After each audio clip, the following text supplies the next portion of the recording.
Hello, in this video series we will conduct a set of tests to demonstrate how to use the pyTempico library to connect and operate Tempico device. For this purpose, we will use an Arduino Leonardo, although an Arduino Uno or Nano can also be used. The test will involve modifying various device configurations and recording the resulting measurements. Specifically, we will perform the following tests. First, a basic single-channel pulse measurement. Second, a test modifying the number of runs parameter. Third, a test changing the stop mask configuration. Fourth, a test using different values for the number of stops option. Fifth, a measurement involving multiple channels. Sixth, finally, we will review other available device configuration. At the end, we will provide a brief introduction to the associated software. Here we have the device. It has one start channel and 4 stop channels, A, B, C, and D, and one gate input, this. The basic function of the Tempico is to measure the time difference between the electric pulses received on the start and stop channels. That means the start signal is always necessary. Try to think, for example, in a stopwatch. You need to press the start before you press the stop. In the same way, if the Tempico only receives a stop signals without the start, it cannot measure anything. The Tempico can detect up 5 stop signals per channel. So, with one start signal, you can get 5 stop times on channel A, 5 on channel B, and the same for C and D. All channels are independent each other.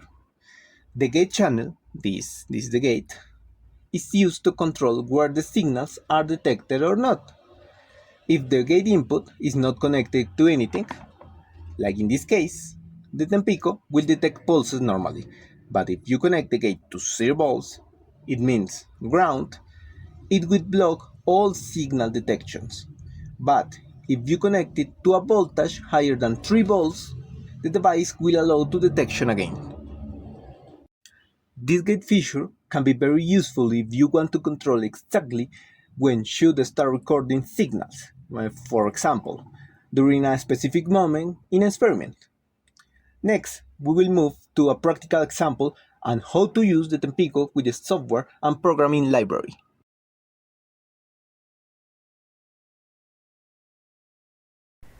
First, for test the Tempico, I'm using an Arduino with a simple code to control 3 output pins. First, in the setup function here, I configure pins 7, 8, and 9 as outputs. After that, in the loop function, the code generates a sequence of electrical pulses. It begins here by sending a start pulse on pin 7, sending it to 5 volts for a duration of 20 microseconds. And after the start pulse, the program waits for 300 microseconds, and then it sends a stop pulse on pin 8, also lasting 20 microseconds. Finally, there is a delay of 100 milliseconds before the loop repeats itself. This creates a continuous pattern of a start pulse, a short wait, a stop pulse, and a small pause, repeating over and over again. This is the pulse diagram that we will use for this initial test. A start pulse is emitted, lasting 20 microseconds, and after 300 microseconds, a stop pulse is emitted, which also lasts 20 microseconds. Okay, before starting the test, we need to identify the serial port to which the Tempico device is connected. To do this, we go to the Windows Device Manager and open the port section here. And there, we first turn off the Tempico device if it is currently on. Then, we turn it back on, and wait, okay, right? And a new COM port here will appear in the list. This new port, which was not visible before, is the one assigned to the Tempico device. In this case, the COM5. Okay, for this first test, we are going to perform a simple measurement. We start by importing the required libraries: pyTempico, which allows us to control the Tempico device, and time, which we use to add delays between measurements. Then, using the serial port that we identified earlier in Windows Device Manager, this is important you need to replace this with the port that you found, not with this. This is my port. Probably it will differ in your case. And after that, we create an instance of the Tempico device. With this, we call the library .tempico device. Okay. After creating the instance, we open the connection to allow communication with the device with this method .open. This is important. If you don't do this, you can't communicate with the Tempico. Okay. Even though both channels A and B are physically connected, for this test we will only use the channel A. Therefore, we disable channel B, C, and D. With this method, we call the instance, the channel, .channel, in this case channel 2 or channel B, and .disable channel, and this for the channel C and D. We don't apply this for the channel A because we're going to measure over this channel. What happens if we don't disable the other channels? Each measurement would take longer because the device would wait for results from all active channels. Okay, next we configure channel A to operate in mode 2, which offers a measurement range from 125 nanoseconds to 4 milliseconds. Mode 1, in contrast, covers a range from 12 nanoseconds to 500 nanoseconds. But it must be used carefully because it can produce measurements outside the range with low confidence. Finally, we run a simple loop that performs 20 measurements, prints each result to the console, and waits 2 seconds between each reading to observe the outputs more clearly. Okay, after explaining the code, I will now run the Python script. Here, run Python file, okay. And, okay, right. As you can see, the measurements are being displayed in the console. Each measurement consists of 4 parameters. 1, 2, 3, and 4. The first one indicates the channel where the measurement was found, in this case, channel 1 or channel A. The second one is number of runs, this, which I will explain later in a different test. The third parameter is a timestamp corresponding to the start signal. And the fourth parameter, the most important here, is the actual measurement, which represents the time difference between the start and stop signals in picoseconds. You need to be clear with this, picoseconds. The values we are getting are very close to 300 microseconds, which matches what we configured in the Arduino before. However, the small variation we see is because Arduino is not highly precise when generating pulses at the microsecond level. For now, this behavior is acceptable. With this, we have successfully learned how to perform a basic measurement, and we are ready to move on the test 2. Okay, the next code is configured exactly the same as in test 1, but with one important difference. Now we apply the set of number of runs configuration here. This setting is applied to the entire device, meaning that now all channels are configured with set number of runs equal to 10. What this does is allow the device to perform 10 measurements in a single call to the measure function. Here, the number of runs can be set to any value between 1 and 1000, and by default, when the Tempico device is powered on, it always starts with a value of 1. As we saw in the last measurement. Now, I will go ahead and run the code. Run Python file. Okay, right. We can once again see the measurements appear in the console, as before. However, if we pay attention, we notice that for each printout inside the loop, here, instead of a single value, now we have 10 values inside a list. We can also observe that the second parameter changes. Here, 1, 2, 3, and until 10, indicating the run number for each measurement collected during the single call to the measure function. So, this works. And go ahead with the test 3. Okay, For this test, we again keep the same configuration as in test 1, but we add a new setting. Here, set stop mask. This configuration is applied per channel. If you see, you call the Tempico device instance, and after that the channel, and after that the configuration. So, in this case, the configuration will not apply for the other channels. It is only for the channel A. And its purpose is to prevent the device from registering measurements that occur earlier than the value specified as a parameter. Here, this value is given in microseconds. So in this example, we are telling the Tempico device that on channel A, it should not register any measurement that occurred before 400 microseconds. Okay, now I'm going to run the code. Since the pulses generated by the Arduino occur every 300 microseconds, what we expect is that no valid measurements will be registered. Okay, here run Python 5. Okay. As we can see in the console, we are getting outputs. But if we look closely at the measurement parameter here, we notice that it returns -1, meaning no valid measurement was captured. This confirms that the set stop mask setting is working correctly. Okay, now let's change the value to 200 microseconds here. Save, and I'm going to run the code again. Okay, as we can see, this time we are obtaining valid measurements because the Tempico device is now ignoring only values below 200 microseconds, while our pulses are around 300 microseconds. So go ahead and let's begin with the test form. Okay, for test 4, we will modify the Arduino code.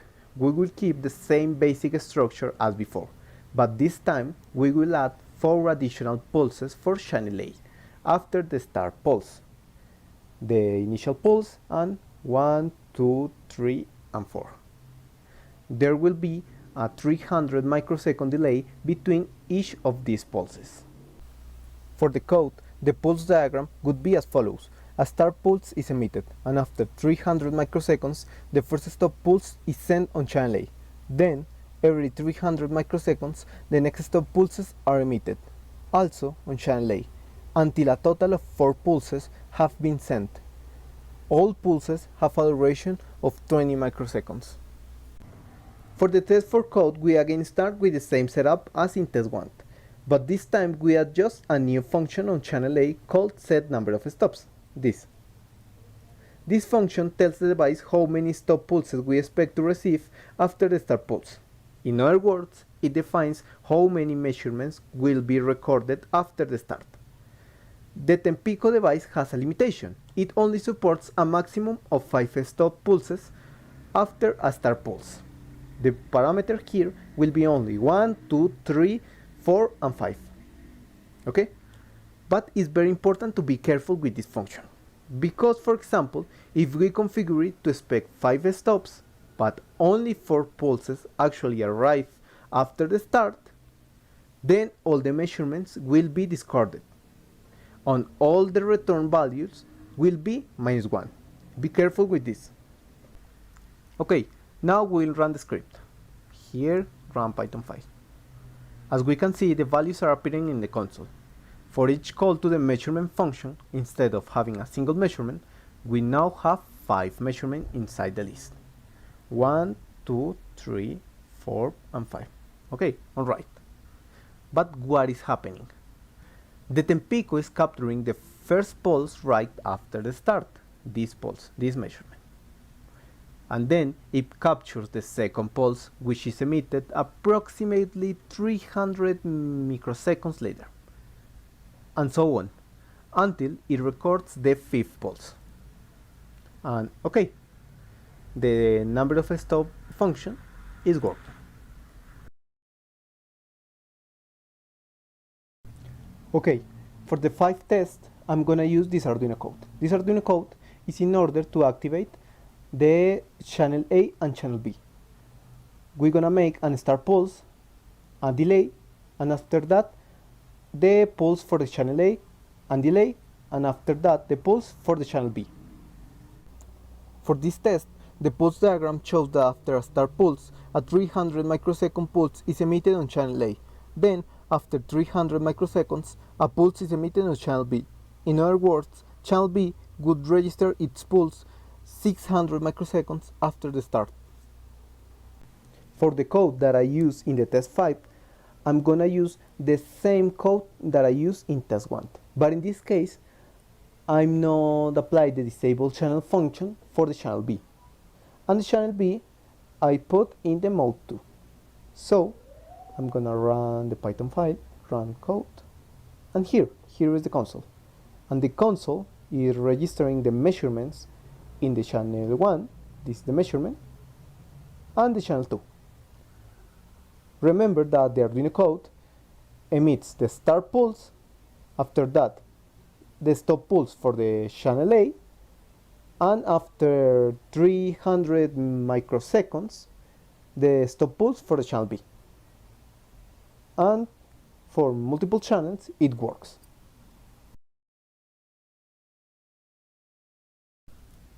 The next script will not be executed, but we will explain the functions present in it, these 3 functions. To properly test most of them, we would need a more robust hardware setup, except for the first one. The first function is set average cycles. This function. What this function does is perform multiple internal measurements for each reading, average them, and return the average value as the final measurement result. Next, we have a set stop edge, which defines from which edge of the signal, rise or fall, the device will start counting. And finally, this function, there is set threshold voltage, which defines the minimum voltage that the signal must have in order to be accepted. These functions are explained in more detail in the official documentation. All the configurations shown in this test can be combined and adjusted depending on the needs of the measurement setup.